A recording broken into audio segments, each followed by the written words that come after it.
te souviens de cette époque où tu recevais des pubs sur internet qui t'invitaient à télécharger de la RAM? Bien sûr, tout le monde savait qu'il fallait pas cliquer dessus. Tout le monde. Y compris toi, j'espère. Enfin bon bref, c'est pas grave. Si tu faisais partie de ceux qui n'avaient jamais cliqué dessus, eh bien peut-être qu'aujourd'hui, il faudra commencer à le faire. De quoi je parle? Eh bien figure-toi que bientôt, ce ne sera plus un de mes compatriotes africains qui va essayer de te vendre de la RAM à l'autre bout du monde, dans l'espoir de te soutirer des informations de ta carte bleue, mais une véritable entreprise avec de la vraie RAM à te faire télécharger.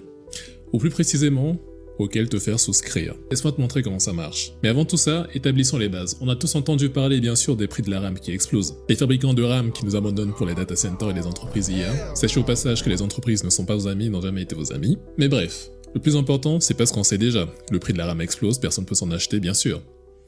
Mais le pire, c'est ce qui est à venir. You will own nothing and be happy. Cette phrase donne la gaule aux investisseurs dans le monde. En effet, toutes les entreprises salivent. Les entreprises salivent à l'idée de te garder ad vitam dans la prison de l'abonnement infini. Tu vois, c'est un peu comme dans Naruto. Itachi te met dans une illusion infinie et tu passes ta vie, tu passes d'abonnement en abonnement, tu sais même pas que t'es piégé dedans, mais t'es déjà dedans. En fait, tu crois que je suis en train de raconter...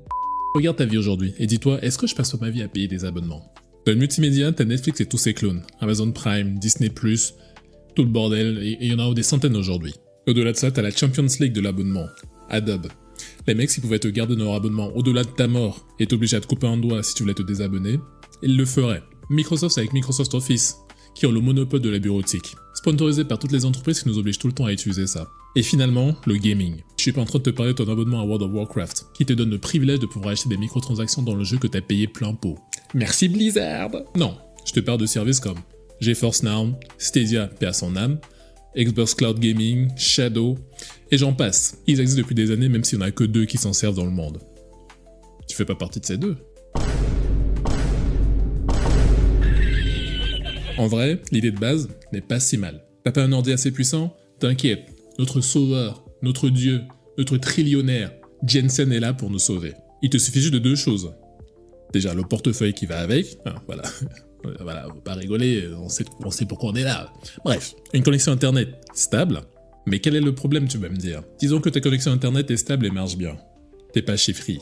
Je plaisante, Free, c'est une blague Free, j'ai rien contre vous. Tu dépends aussi de la stabilité des serveurs de cloud gaming. T'as aucun contrôle dessus. Si un jour Jensen décide de pisser sur les serveurs, qu'est-ce que tu vas faire? T'es en train de jouer à The Witcher, nique sa mère, Jensen a besoin de pisser. Bon, j'arrête avec les blagues à la con. Tu dépends aussi non seulement de Jensen qui fait ce qu'il veut, mais surtout si Nvidia décide du jour au lendemain d'augmenter les prix. Tu peux rien faire, mais t'inquiète, ils feront jamais ça. Ils sont de ton côté, le consommateur. Jamais ils augmenteront les prix pour s'en mettre plein les poches. En plus de ça, plus besoin d'avoir des jeux chez soi, de devoir les garder comme des anciens DVD qui te donnaient le plaisir de pouvoir voir tout ce que tu as collectionné au fil du temps, tes jeux, tes films et tout. C'est fini ça, nous sommes au nouvel ère. Maintenant tes jeux sont dans le cloud.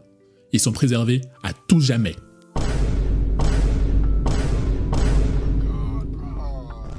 T'es sûrement en train de te dire, mais quel rapport avec la RAM? T'inquiète, je suis en train de venir. Tu verras, c'est pas totalement déconnecté. Let me cook. Où j'en venir avec tout ça? C'est que de nos jours, il y a des gens qui sont prêts à payer pour pouvoir jouer à distance à des jeux. Pour les plus futés d'entre vous, vous voyez peut-être où j'en venir. Si aujourd'hui les gens sont prêts à payer pour pouvoir jouer à distance à des jeux avec du matériel qu'ils ne possèdent pas, de loin, pourquoi ils ne paieraient pas pour avoir accès à de la RAM qu'ils ne peuvent pas se procurer? Les gens payent simplement pour avoir accès à une carte graphique plus puissante et un processeur plus puissant. Attends, t'es en train de te dire, il m'a traîné tout le long pour me dire ce genre de bêtises. Let me cook. Peut-être que je raconte pas une bêtise. En effet, je pense que je serais capable de te convaincre que c'est quelque chose qui risque d'arriver bientôt, avec les arguments que j'ai. Quels sont ces arguments? Viens avec moi. D'abord, mettons-nous d'accord sur une vérité absolue que tout le monde sait. Aujourd'hui en France, la seule personne qui peut se procurer de la RAM, c'est Bernard Arnault. Tu serais bientôt obligé de prendre un crédit juste pour pouvoir t'acheter de la RAM. Vu comme les prix montent, laisse-moi te dire ce qui va se passer. Et tu l'auras entendu ici en premier. Écoute bien, t'as une Startup Nation qui va se créer dans le seul but de se mettre plein les poches, dans le but bien évidemment de changer le monde. Ils vont se dire, on remarque qu'il y a une tonne de personnes qui peuvent pas se procurer de la RAM. Et si seulement on leur procurait de la RAM cloud, on leur faisait louer de la RAM en ligne. Et je t'entends, t'es en train de te dire, mais Rodrigue, de quoi tu racontes? De la RAM cloud? T'as pété un câble? Laisse-moi te raconter comment ils pourraient le faire ça. Ce n'est pas une blague, ce n'est pas une bêtise, laisse-moi te dire. Let me cook. Figure-toi qu'aujourd'hui, la technologie de la RAM sur le cloud est quelque chose qui existe déjà. C'est la technologie du CXL, ou aussi connu sous le nom de Memory Pooling. Et c'est très utilisé dans tout ce qui est data center, justement. l'ironie de la chose. Maintenant, revenons à notre Startup Nation.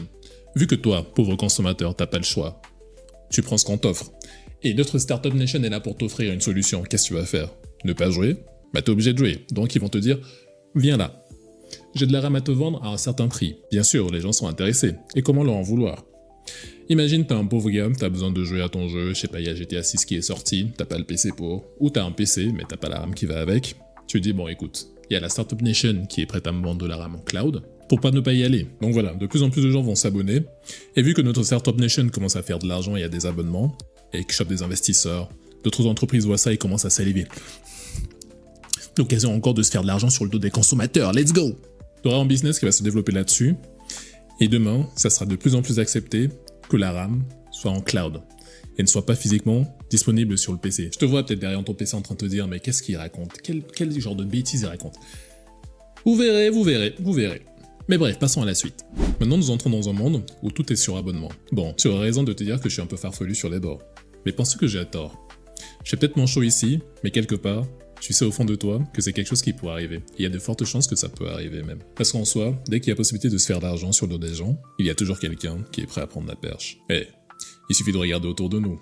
Tout est sur abonnement. Dès que les entreprises peuvent te vendre quelque chose sans que tu ne le possèdes vraiment, ils le font. Adobe qui pousse à l'abonnement infini, Microsoft toujours à l'abonnement, Netflix toujours à l'abonnement, tout passe en abonnement. Même BMW a essayé dans ses voitures qu'il a vendues à des clients de rendre l'option chaise chauffante en abonnement. Ouais. T'as froid en hiver? Qu'est-ce que tu vas faire? T'as payé ton abonnement? Non? Alors ferme ta bouche. Mais bon, c'est un signe des temps qui courent. Une économie où jamais personne ne possède quoi que ce soit, tu te seras toujours abonné à tout, tu seras toujours obligé de payer les chefs qui possèdent ce monde, et toi, tu passeras ta vie à travailler pour rembourser ce que tu leur dois. You will own nothing and you will be happy. Mais bon, blague à part, ça a commencé avec la musique. T'achetais des CD, maintenant tu payes Spotify. Les films, avant t'achetais des DVD, maintenant t'as 6 services streaming séparés. Les jeux, mon hobby. Avant, t'achetais une boîte, que tu rentrais chez toi, tu mettais dans ton PC et tu jouais. J'ai encore juste ici le DVD de The Witcher que j'avais acheté avec une pote. C'est un bon souvenir, mais ça disparaît maintenant. Je me souviens même pas de la dernière fois que je suis rentré chez moi avec un DVD de jeu que j'ai acheté, plutôt que juste le télécharger sur Steam. Et encore, Steam c'est un bon exemple d'entreprise qui est pour les consommateurs, ils font les choses bien. Gabe est généralement du côté des consommateurs. Mais tu vois les choses se développer ou pas? T'as l'Xbox Game Pass qui t'oblige à t'abonner pour pouvoir jouer à des jeux. T'as PlayStation qui fait la même chose, j'ai oublié le nom de ce qu'ils font. T'as plein de services comme ça qui se développent, qui t'obligent à t'abonner constamment, et maintenant, ça tombe sur ton hardware, ton PC. Tu payes ta maison toute ta vie, t'as des prêts à rembourser, ta voiture qui est en leasing, ton loyer que tu dois payer tous les jours, ou imaginons que t'as acheté ton propre appartement. Bien sûr, t'as pris un prêt à la banque que tu vas passer toute ta vie à rembourser. C'est fatigant. Personnellement, j'ai une philosophie où j'essaie de tout acheter cash, dans le sens que je prends jamais rien à crédit. Ça me permet de garder une certaine liberté, ne pas avoir un créancier qui est tout le temps sur mon dos. Le problème, c'est qu'aujourd'hui, ça devient de plus en plus difficile. Avec l'état du monde, avec le fait que tout le monde essaie de te vendre des abonnements, t'obliger à payer toute ta vie quelque chose, tu posséderas jamais rien du tout, tu seras toujours créancier d'une entreprise au-dessus de toi. Et maintenant, mes deux hobbies s'enfoncent de plus en plus dans ce gouffre. Celui de l'abonnement, ou celui d'être réservé à une élite qui a l'argent pour. Voilà, si t'as apprécié ou si t'es d'accord avec moi, n'hésite pas à lâcher un like ou un commentaire. Ça me permet de faire plaisir au dieu de l'algorithme, dieu tout-puissant qu'est l'algorithme de YouTube. Donc n'hésite pas à m'aider, mettre un like et mettre un commentaire si t'as apprécié. Ça m'aide beaucoup. Et si t'as vraiment apprécié et que tu veux en voir plus de moi, n'hésite pas à t'abonner et regarder les autres vidéos de ma chaîne. Bon allez, c'est tout pour moi pour l'instant. On se retrouve dans la prochaine vidéo. En attendant, je te dis, garde la pêche.